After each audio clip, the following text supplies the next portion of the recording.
এটা একটি বিখ্যাত জায়গা আল আহসা মল। বিশাল বড় এরিয়া দেখতে পাচ্ছেন, শত শত গাড়ি পার্কিং করা আছে এখানে। এখানে 2-3টা গেট আছে সামনে, আবার পিছনে 2-3টা গেট আছে।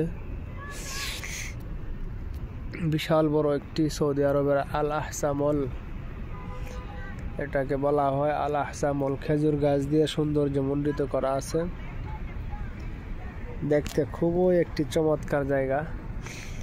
ভিতরে আল আহসা মলটা আরো সুন্দর, চেষ্টা করব আপনাদেরকে দেখানোর জন্য। অবশ্যই আমার এই ক্যাম ইসলামিক টিভি এবং আমার ফেসবুক পেজে লাইক কমেন্ট শেয়ার করে এবং ফেসবুক পেজে ফলো দিয়ে রাখবেন, যেন আপনারা আমার সব ভিডিও পাইতে পারেন।